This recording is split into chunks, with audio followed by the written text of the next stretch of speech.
তোমার বাবা কি করে? তা বাবা 2 বছর ধরে প্যারালাইসিস। ভার্সিটির মধ্যে ব্যাগ দিতেছে। আরে রাখ দিচ্ছেন তো এদিকে আই। আর ফ্যামিলিকে দেখতেছে এখন। তা আমি কয়টা টিউশনি করি, ওখান থেকে যা টাকা পাই তা দিয়ে সংসার চলে, প্লাস আমার পড়ালেখার খরচ চলে। হ্যাঁ, আমার বাবা অনেক টাকা ঋণ নিয়ে বিদেশ গিয়েছিল, এখানে গুলোকে পাল্লায় পরে অনেক টাকা প্রাফেছে। এখন মাথায় ঋণের অনেক বোঝা, তো এই অবস্থায় মনে হয় না তার পড়াশোনাটা আগে। কি ফালতু কথা বলছিস? পড়াশোনা কেন আগে? আমরা চিনি না। ভালো করে দেখ, রাগ দিচ্ছে না। তুই তো ওদের ভালো মতো চিনিসই না। ওর মতো ভালো ছেলে একটাও নাই ক্যাম্পাসে। ও সবাইকে হেল্প করে, এই জন্য সবাই ওর কাছে আসে। হেল্প করতেছে মানে হেল্প করে মানে হেল্প করে। শোন, এই ক্যাম্পাসে অনেক গরিব ছেলে আছে যাদেরকে রাফসান হেল্প করে থাকে। সত্যি বল? হ্যাঁ, দেখ দেখ ওই যে টাকা দিচ্ছে। এখানে পরীক্ষার ফি আছে, ঠিক আছে, সাথে কিছু এক্সট্রা টাকা আছে। পরীক্ষার ফিটা এখানে দিয়ে দিবা, আর এক্সট্রা যে টাকা এগুলো নিজেদের পকেটে রাখবা, ফালতু খরচ করবা। যখন প্রয়োজন হবে তখন গেল, হ্যাঁ, যেন ভাব করলেন টেনশনে কিছু নেই। আর ইটস ওকে, তো টেনশন করবো না কখনো, বুঝছো? আর তোমরা দুইজন মাঝে মধ্যে আমাকে একটু সময় দিও তো, দেখি সেটা হয়ে যাবে। আমি কে আরো ভালো। চল চল বলো, আজকে যে পার্টটা আমরা পড়বো এটা খুবই মনোযোগ দিয়ে পড়তে হবে, কারণ কিন্তু খুবই কঠিন, ঠিক আছে?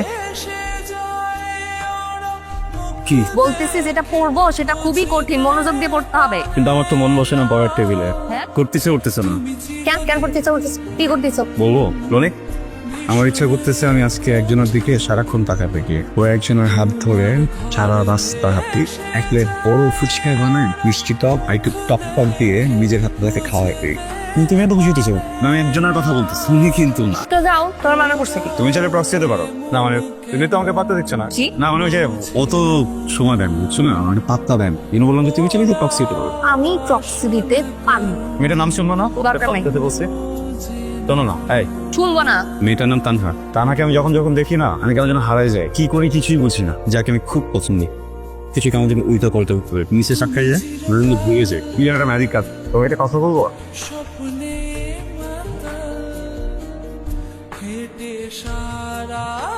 Hello, I love you too. এই রাফসান, প্রিফার করেছিস এর পরের ধাপ। হাই, এই তুই কি যেন হয়েছে আমার, বুঝছো? আমি না ঘুমের ভিতরেও পড়া দিতেছি, পড়া ধরতেছি কি জানো? তুমি এত বড় লাঠি নিয়ে, এটা কেউ কারোর সাথে করে, এত পড়াও কেন তুমি? আবার আমি পড়বোই না, এখন এখানে খাবো, খেয়ে আমি এখানে একটা ন্যাপ নেবো, পাওয়ার ন্যাপ। মানুষ যখন অনেক পড়ে মানুষের কি হয়, ঘুম আসে। আমি যখন অনেক পড়ি তখন অনেক ক্ষুধা লাগে, খাই। তুমি খাও, আমি খাম না। কি বলো, খাবা না? ক্যাম্পাস এরিয়ার বেস্ট রেস্টুরেন্ট এটা, তো এদের খাবার না লপক্কের লপক্কে। তো সবাই ফার্স্টে বলে খাবো না, পরে না। আমি খাবো না, তোমারটা তুমি খাও। এক কাজ করি, আমার খাবার আমি খেলাম, তুমি বসে বসে আমাকে দেখো। কি? না বলুন যে তুমি বসে বসে থাকো। খাম আর একটু পড়তে পারতাম। খাও না, খাও খাম না, খাও না। না। ঠিক, তো কি করবো? পান্তা ভাত দিতে হবে তো, মরিচ দিয়ে পেঁয়াজ দিয়ে পইটা। তুমি পান্তা ভাত খাইছো জীবনে? হ্যাঁ, পান্তা ভাতের সাথে যখন পেঁয়াজটা আর মরিচটা টইলা তুমি লবণ দেওয়া খাবা, এর থেকে মজার খাবার দুনিয়াতে কিচ্ছু নেই। আমার মনে যদি একটা শরীর থাকতো, তাহলে আমার মনের মুখ থেকে টপ টপ টপ টপ করে পানি। কারণ এইভাবে কোনোদিন কোনো খাবারের ডিসক্রিপশন কেউ আমাদের দেয়নি আমার পান্তা। খাবারটা আসলে মস্ত। তাই না? চলো কই পান্তা ভাত খাবো। যা, এই হারে পান্তা পাওয়া যাবে না। যা, আমি তোমাকে পান্তা খাওয়া দিচ্ছি। তাহলে কই খুঁজতেছো? সালাদি ওইখানে পাশে মরিচ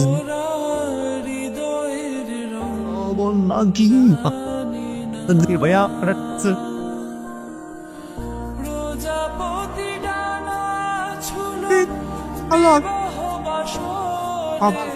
আচ্ছা জাস্ট কপি পেস্ট এটাই তো দিয়া। অরে এরকম প্রপোজ, অরে হাসতে হাসতে আমার পেট ব্যথা হয়ে যাবে। তুই একদম আসবে, তুই হাসোস। আচ্ছা ঠিক আছে, যা, আয়, সহজ দেওয়ার আছে, চল। কাছে আছে তোমার জন্য।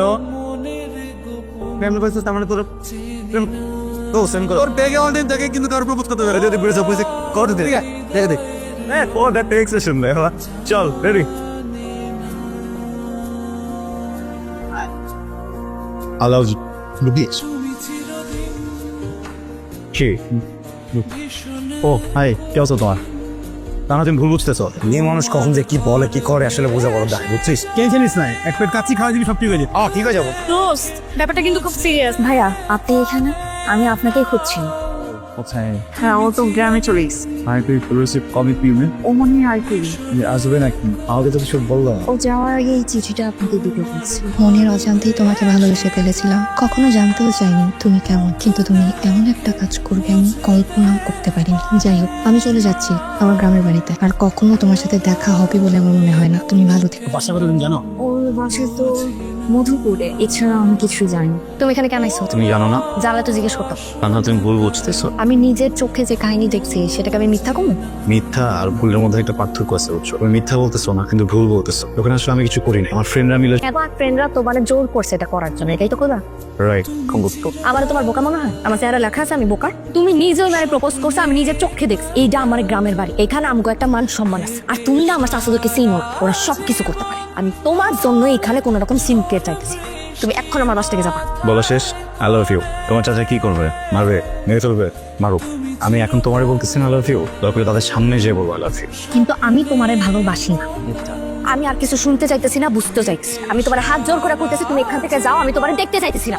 লাস্ট কথাটাই না, আমরা সবাই তোমাকে একটা কথা বলার জন্য আসছি। আমি এই ব্যাপারে কোনো কথা শুনতে চাইতেছি। তোমরা আমার বিয়েতে আসছো, আমি খুব খুশি হয়েছি। কালকে আমার বিয়ে, নাচানাচি করো, খাওয়া দাওয়া করো, এরপর এখান থেকে চুপচাপ চলে যাও। তোমরা আমার বাবার আর চাচারে দেখছো, তারা কিন্তু খুবই ডেঞ্জারাস। আমি তোমাদের জন্য এখানে কোনো সিনক্রেট চাই না। তানহা, রাফসানা আমি জাস্ট ছোটবেলার ফ্রেন্ড। আমি বললাম তো আমি এই ব্যাপারে কোনো কথা বলতে চাইতেছি না। না, তোমাকে শুনতে হবে এই কথা বল। তুমি এই কথাগুলো না শোনো তাহলে আমরা সারা জীবন তোমাকে চপড়া দিয়ে আমি সেটা পারবো না।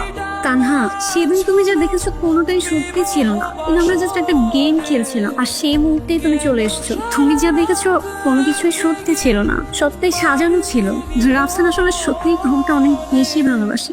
দেখছিস, দেখ আমি বলেছিলাম না ওরা খালি ফ্রেন্ড, তাছাড়া কিছু না। সেদিনের ঘটনার পর থেকে রাফসানার আগের মতো নাই। ও আমাদের সাথে ঠিকমতো কথা বলে, সবসময় চুপচাপ থাকে। আরো তোমাকে ভালোবাসে, সত্যিকার ভালোবাসার জন্যই ঢাকার থেকে আজকে এত দূরে আসছি আমি শুধু তোমার জন্য। তানহা, তুমি জাস্ট একটাবার ভেবে দেখো আমরা কত কষ্ট করে সেই ঢাকা থেকে আসছি জাস্ট তোমার জন্য। এখন আর আমি কিছু করতে পারবো না। বিয়ে ঠিক হয়ে গেছে। আমি ওই দিন রাফসানের কাছে এই জন্যই গেছিলাম যে আমি কইতে পারি যে আমার বিয়েটা ঠিক হয়ে গেছে। কি করবো এখন আমি? আমার বাপরে আমি কষ্ট দিতে পারবো না, তোর ইচ্ছার বিরুদ্ধে যে আমি কিছু করতে পারবো না, সম্ভব না। অনেকভাবে বোঝানোর চেষ্টা করছি, কিন্তু আর ইটস ওকে, তোরা কাঁদতেছিস কেন? আমি সেটাই বুঝতেছি না। আমার তো মনে হয় যে আমাদের সেলিব্রেট করা উচিত, বুঝছোস? কারণ দেখ, আমার জন্য কিন্তু বিষয়টা ভালো গেল। একটা মানুষ যখন একটা মানুষের কাছে আসে, তখন না দুজনের ভিতরে অনেক ভুল বোঝাবুঝি আছে, তখন ঝগড়া হয়, বাজে বাজে কথা আসে, আর সম্পর্কটা না নষ্ট হয়ে যায়, বুঝছোস? 80% মানুষ ধরলাম ভালো থাকে, কিন্তু অ্যাটলিস্ট 20% মানুষ হলো না ভাঙা যায়। কত বড় রিস্ক চিন্তা কর। 1 লাখে মিনিমাম 20,000 মানুষ হার্ট ব্রেক নিয়ে বাচ্চা থাকে, কিন্তু কিছু বলতে পারে না। আমার জন্য ব্যাপারটা তো খুশির, আমার জন্য ব্যাপারটা তো আনন্দের, বুঝছোস? আজকের দিনের পর থেকে কারণ কোনোদিন আমার ছাড়া যাইতেই পারবো না। অল্লকে মনে করে আমার কোনোদিন ভুল বোঝাবুঝি হইবই না।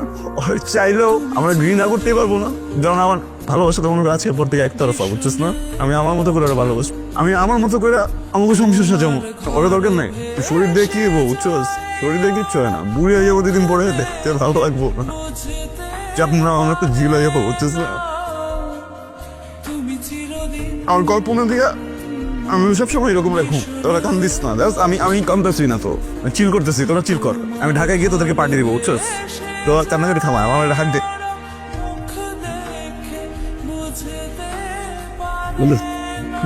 বউ সাজলে তো তোমার অনেক সুন্দর লাগে। লাভ ইউ রোজ। আই নো, আমি তোমার কথা তুমি এটাও জানি। তোমার কিছু করার নাই। জানো আমার জন্মটা আমার মা মারা গেছে।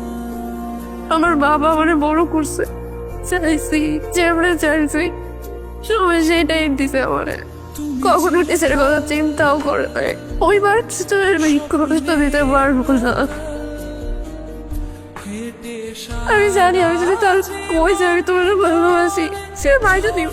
আমি শীতের এগুলো গোজারি তোমার বিয়ে করতে চাইছে, বাইরে নিব আমার জন্য, কিন্তু সামস তারা সবন থাকবো না, আমি তারা সহ্য করতে পারবো না।